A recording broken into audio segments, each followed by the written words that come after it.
Hello everyone, Radhe Radhe, good morning. अभी बज रहे हैं सुबह के 7 और मैं जो है ना 6 बजे उठी थी आज। तो आजकल थोड़ा सा लेट उठती हूँ क्योंकि दिन भर कुछ ना कुछ काम रहता है ना, तो मेरी सुबह आँख ही नहीं खुलती है। तो आज बहुत लेट उठी हूँ मैं और बस अभी मैंने झाड़ू वगैरह लगाना शुरू किया है क्योंकि सुबह उठकर सबसे पहले मैं क्लीनिंग का ही काम करती हूँ। तो मैंने ऊपर का फ्लोर में पूरा झाड़ू लगा दिया है, अंदर का फ्लोर भी पूरा साफ़ कर दिया है मैंने। दरवाजे की दहली को तो मैं पहले ही साफ़ कर देती हूँ, लेकिन बाहर अंदर से जब बाहर की ओर कचरा आता है ना तो मैं इस तरह से दहली पर उसे भर लेती हूँ। अब जो है ना मैं डस्टबिन का कचरा वगैरह फेंकने जाऊंगी और डस्टबिन को अच्छे से मैं धो के रख दूंगी। रोज डस्टबिन को मैं धोती हूँ, लेकिन हमारे यहाँ पन्नी वगैरह मैं नहीं लगाती। काफ़ी लोग डस्टबिन में पन्नी लगाते हैं, लेकिन पन्नी वगैरह नहीं लगाती क्योंकि हमारे यहाँ कचरे वाला आता ही नहीं है, तो पन्नी लगाकर हम क्या करेंगे। इसलिए जो है ना मैं ऐसे ही कचरा भर देती हूँ और इसको बाहर फेंक देती हूँ और बाद में जो है ना इसको अच्छे से रगड़ कर जो है ना मैंने धोया है। ये सारे काम जो है ना मैं नहाने से पहले ही करती हूँ।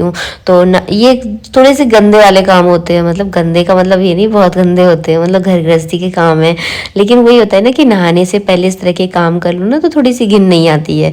तो यहाँ जो है ना मैंने मेरे इधर पानी फैला रही थी तो मेरा फूल वाला झाड़ू पूरा गीला हो गया।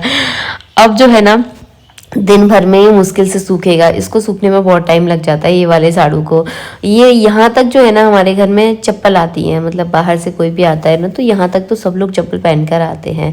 तो ये वाले एरिया को जो है ना ज़्यादातर मैं इस तरह से सीख वाली जो झाड़ू होती है ना उससे मैं अच्छे से धो देती हूँ, नहीं तो कभी कभार पोंछा भी लगा देती हूँ।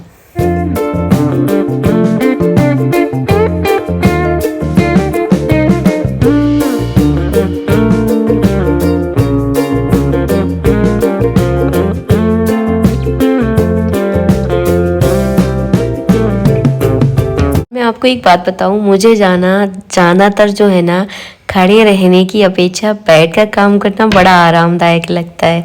तो मैं ज़्यादातर झाड़ू लगाती हूँ, पोंछा लगाती हूँ या फिर ऐसे भी सीख की झाड़ू से साफ़ करती हूँ ना तो ज़्यादातर मैं बैठ के काम करती हूँ, मुझे बड़ा आनंद आता है। बस इसके बाद सारी क्लीनिंग का काम ऑलमोस्ट डन है घर में। तो बस अब जो है ना मैं एक बार फिर से ब्रश करूँगी और फटाफट जाऊँगी नहाने और बस सारी क्लीनिंग जितना भी घर की साफ़ सफाई का काम होता है, दोनों बाथरूम को साफ़ करना, वो सब कुछ मैं कर चुकी हूँ। इसके बाद लास्ट में जो है ना मैं ये वाला जो सिंक एरिया है मैं इसको भी रोज़ क्लीन करती हूँ ताकि पूरा घर अच्छे से मेंटेन रहे। आप घर के एक भी हिस्से को अगर 10 दिन के लिए छोड़ दीजिए फिर उसकी स्थिति देखिए, मतलब बहुत ख़राब हो जाती है। तो मैं डेली जो है ना डेली अगर आप किसी चीज़ को साफ़ करोगे ना तो फिर उस चीज़ को साफ़ करने में आपको ज़्यादा टाइम नहीं लगता है, वो चीज़ बहुत जल्दी क्लीन हो जाती है। तो मैं जो है ना रोज़ जो मेरे बंधे हुए एरिया है ना उनको मैं रोज़ साफ़ करती हूँ। बस उसके बाद मैंने नहा लिया। नहाकर जो है ना सीधे मैं किचन में आती हूँ क्योंकि बेटू के लिए मुझे टिफ़िन तैयार करना है। और आज सबसे पहले किचन में आती हूँ तो सबसे पहला कन्फ्यूज़न ये होता है क्या बनाऊँ मैं, खाने में क्या बनाना है। तो फिर मैंने यहाँ पे कल जो है ना पंडित जी बैगन लेकर आए थे। वैसे आपने सुना नहीं होगा, मेरे घर में बैगन बहुत कम, ना के बराबर बैगन आते हैं, लेकिन यहीं पास में एक गांव में गए थे पंडित जी, तो वहाँ पर जो है ना छोटे छोटे बैगन लगे हुए थे। जब भी आप किसी सब्जी को लगा हुआ देखते हो ना, भले ही आप उसे ना खाओ लेकिन फिर भी ऐसा लगता है कि इसको तो हम अपने घर लेकर चलते हैं, इसको बनाएंगे।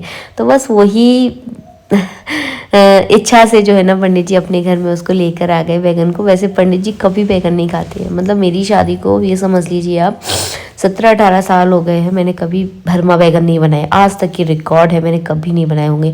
हाँ, अपने लिए चाहे कभी बना लिए होंगे, पंडित जी जैसे कि कार्यक्रम में होंगे तो फिर मेरा मन करता है तो कभी बना लिए होंगे, मुझे इतना याद भी नहीं है। लेकिन पंडित जी के लिए मैंने कभी नहीं बनाए, लेकिन उन्होंने बोला है कि आज तुम भरमा बैगन बनाओ। तो चलो देखते हैं, बनाती हूँ। वैसे मुझे ज़्यादा आते नहीं है लेकिन कोशिश करूँगी। सबसे पहले मैंने आटा लगा के रख लिया। ये है छोटे छोटे से क्यूट से बैगन जो कि देखने में सुंदर लग रहे हैं ना, मैंने आधे कट किए हैं। पता नहीं कोई खाएगा कि नहीं खाएगा, क्योंकि हमारे यहाँ बैगन की सब्ज़ी बेटू को भी ज़्यादा अच्छी नहीं लगती। मैं खा लेती हूँ लेकिन मुझे बैगन का भरता बहुत अच्छा लगता है, लेकिन भरमा बैगन तो मैं भी ज़्यादा नहीं खाती हूँ। देखने में अच्छे लग रहे हैं तो चलिए इनको बनाते हैं। सबसे पहले इनको बनाने के लिए मैंने मसाला तैयार किया। तो एक कढ़ाई में मैंने मूंगफली डाल दी है, इसमें थोड़ी सी मैं सौंफ डाल दूंगी। आप चाहे तो थोड़ी सी इसमें मेथी भी डाल दीजिए, लेकिन कम डालना क्योंकि मेथी कड़वी होती है। बस यही है, मेथी डालने से बादी नहीं करते हैं बिल्कुल भी। इसके बाद जो है ना मैंने सूखा धनिया डाल दिया, लेकिन मेरे पास तो पिसा हुआ धनिया था तो फिर मैंने मोटा कुटा हुआ, मेरा घर का ही धनिया है ये, थोड़ा मोटा कुटा हुआ है तो इसमें मैंने डाल दिया है। अगर आपके पास सूखा कड़ा हुआ धनिया है तो वो डालिएगा, वो ज़्यादा सही रहता है। थोड़ी सी मैंने इसमें तिल डाल दी है, तिल डालने से अच्छी इसमें ग्रेवी आ जाती है, क्योंकि बिना प्याज लहसुन के बनने वाले हैं तो ये सही रहते हैं। इसमें मैंने 4 से 5 लाल मिर्ची डाल दी है ताकि अच्छा तीखापन इसमें आ सके। तो बस इस तरह से अपने स्टाइल में बना रही हूँ, मैं एकदम परफेक्ट नहीं हूँ, मैं आपको पहले ही बता देती हूँ। बस अपने दिमाग से जैसा मेरे को दिमाग सही लग रहा है वैसे बना रही हूँ। काफ़ी ज़्यादा मसाला हो गया ये, लेकिन कोई बात नहीं, ये मसाला आप किसी भी सब्जी में यूज़ कर सकते हो क्योंकि अच्छा लगता है। एक तो भुना हुए मसाले का जो स्वाद होता है वो बहुत टेस्टी होता है। ये थोड़ा सा ठंडा हो जाए उसके बाद जो है ना मैं इसे मिक्सी जार में बारीक पीस लूँगी। जैसे ये ठंडा हो गया इसमें मैंने थोड़ा सा नमक डाल दिया है, आप इसमें थोड़ी सी हल्दी डाल दीजिए और बस चलिए इनको फटाफट इनको भरते हैं। तो मैंने जो है ना इस तरह छोटे छोटे बैगनों में इस तरह से इसको भर दिया है। साइड में मैं कढ़ाई में तेल रख लूँगी ताकि जल्दी काम हो जाए, क्योंकि अगर इनको रच रच के मैं बनाती रही ना तो बेटू की गाड़ी निकल जाएगी और वो लेट हो जाएगा। तो फटाफट जो है ना दूसरी साइड मैंने तेल चढ़ा दिया है मीडियम आंच में, क्योंकि ये सब्जी को बनने में थोड़ा सा टाइम लगता है, वो मीडियम आंच में बनती है। एकदम तेज़ फ्लेम में बनाओगे तो वो स्वाद नहीं आएगा। तो यहाँ पे मैंने गरम तेल रख दिया है, इसमें हम जीरा हींग डालेंगे। तेज पत्ता अगर आप खाते हो तो डाल सकते हो, वो आपकी मर्जी है, क्योंकि जितना तीखा बनाओ जितने मसाले डालो उतना आप डाल सकते हो। मैं तो सिंपल साधारण घर में खाने वाली सब्जी बना रही हूँ, तो इसमें मैं थोड़ा सा जीरा डालूंगी और जीरा डालकर जो है ना ये सारे बैगनों को जो है ना इसी तेल में जो है ना थोड़ा सा तलने के लिए रख दूंगी। और तेल थोड़ा सा इसमें ज़्यादा यूज़ होता है तभी ये सब्जी थोड़ी सी निखर कर आती है। इस बैगन की सब्जी को ज़्यादातर जो है ना तामसिंग सब्जी बोला जाता है। तामसिंग भोजन इसलिए बोला जाता है क्योंकि इसमें लहसुन प्याज पड़ता है, तेल भी इसमें ज़्यादा डलता है, मिर्च मसाले बहुत ज़्यादा डालते हैं। इनको खाने के बाद आदमी को जो है ना आलस बहुत ज़्यादा आता है, ऐसा कहते हैं, पता नहीं है। तो ये हल्के हल्के पक चुके हैं। इसके बाद इसमें आप चाहे तो टमाटर पीस के भी डाल सकते हैं, वैसे अमचूर डालते हैं तो बहुत ज़्यादा अच्छा स्वाद आता है। मेरे पास तो अमचूर नहीं है क्योंकि हमारे अमचूर बहुत कम खाते हैं सब लोग। तो मैं क्या करूँगी इसमें बारीक पीस के टमाटर डाल दूँगी तो फिर ये बन जाएगी बस। और फिर बाद में पूछते हैं सब लोगों से कैसा बना है ये। चलिए फटाफट में 4-5 रोटियाँ बना दूँ ताकि बेटू का टिफ़िन एक बार पैक हो जाता है ना तो मेरा मतलब वजन जो है ना वो थोड़ा सा कम हो जाता है। यहाँ पे पहली रोटी बस गाय के लिए मैंने रख दी है। बेटू तैयार होकर आ गया है, कह रहे मम्मी जल्दी बनाओ, आप कितना टाइम लगाती हो, मैं आपसे कितनी देर पहले कह के गया था कि मेरे लिए जल्दी टिफिन बना दो, और आपने बैगन क्यों बना दिए हैं, बैगन मुझे बिल्कुल पसंद नहीं है। ऐसे ही कुछ मुझसे बोल रहा था तो मैंने इसमें थोड़ा सा से बोला कि इसमें थोड़ा सा गरम मसाला डाल दे ताकि सही लगेंगे। बेटू को मतलब बैगन उसको बिल्कुल अच्छी नहीं लगती। हाँ बैगन का भरता तो फिर भी खा लेता है, पर बैगन उसको ज़्यादा पसंद नहीं है, लेकिन ले जाएगा बस वही है। और उसको बस वो मसाले खाने वाला है, जो उसमें मैंने मसाला भरा है केवल उसको ही खाएगा, बैगन साइड में निकाल के रख देगा। बस यहाँ पे उसके लंच पैक कर दिया। उसके लिए 3 से 4 रोटियां बना दी मैंने, गाय के लिए रोटी निकाल दी। अब इस किचन को मैं एज इट इज छोड़ दूंगी। इतना मसाला बचा है, इसको मैं दम आलू बनाने वाली हूँ एक खातिर, तो उसमें यूज़ कर दूँगी। किसी भी सब्जी में आप डाल दीजिए, बहुत बढ़िया लगती है सब्जी। लाइट मैंने ऑफ कर दी। चलिए ठाकुर जी की सेवा करने चलते हैं। तो इस तरह का रहता है मेरा सुबह सुबह का रूटीन। किस्तों में जो है ना मैं थोड़ा थोड़ा काम करती हूँ ताकि सब कुछ अच्छे से मैनेज कर पाऊँ। और गीली टॉवेल और 1-2 कपड़े और रहते हैं, उनको हम छत पे लेकर चलते हैं, क्योंकि घर वालों की आदत है कि गीली टॉवेल को लो जो है ना वहीं की वहीं छोड़ देते हैं, कभी भी बाहर सूखने के लिए नहीं डालते।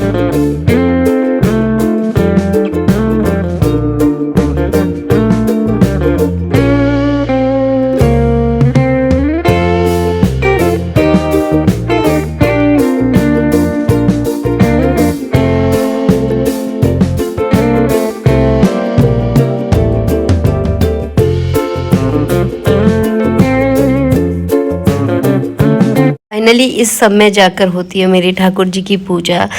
तो सारे काम देखना हम औरतों के लिए बहुत ज़रूरी है। घर की साफ़ सफाई भी करना है, बेटू के लिए लंच भी बनाना है, अगर आपके हस्बैंड कहीं बाहर जाते हैं तो उनके लिए भी टिफ़िन पैक करना होता है। तो सारी जिम्मेदारियों को पूरा करने के बाद फिर आराम से बैठकर जो है ना मैं ठाकुर जी की पूजा सेवा करती हूँ। सामने के आप एक छोटी सी चेयर देख रहे होंगे, इसी चेयर को जो है ना मैं लेकर आई थी सिल्क बाज़ार से, जो कि मुझे 1000 रुपये की पड़ी है। और ये बहुत सुंदर लगी थी मुझे। तो ये जो है ना मैं पूजा करने के लिए ही लेकर आई थी, मैं आपको सच बताऊं। वैसे तो मैं बहुत टाइम से सोच रही थी कि मैं एक प्लास्टिक का स्टूल ले लूं, क्योंकि बार बार नीचे बैठना, बार बार उठना बहुत डिफ़िकल्ट हो जाता है। कभी कभी तो मतलब आलस के मारे मैं उठ ही नहीं पाती हूँ। तो इसीलिए मैं सोच रही थी, क्योंकि उम्र के हिसाब से लगता है कि मतलब एक आराम से कंफर्ट से बैठकर हम पूजा पाठ करें, इसीलिए मैं स्टूल लेकर आई हूँ। और आपको कभी पास से दिखाऊंगी, आज तो खैर नहीं दिखा पाई हूँ।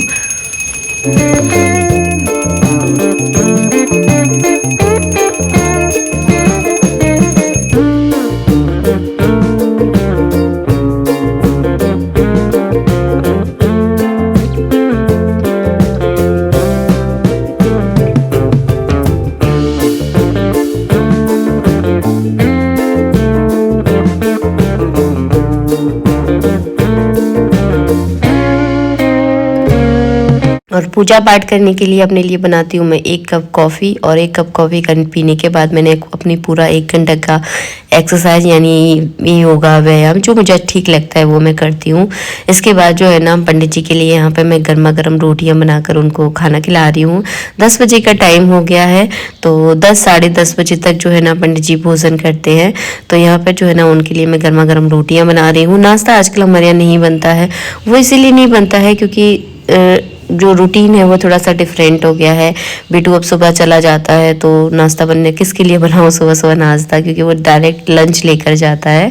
तो इस तरह का रहता है मेरा सुबह का मॉर्निंग रूटीन, जिसमें पूजा पाठ, बिट्टू का लंच और क्लीनिंग रहती है। राधे राधे।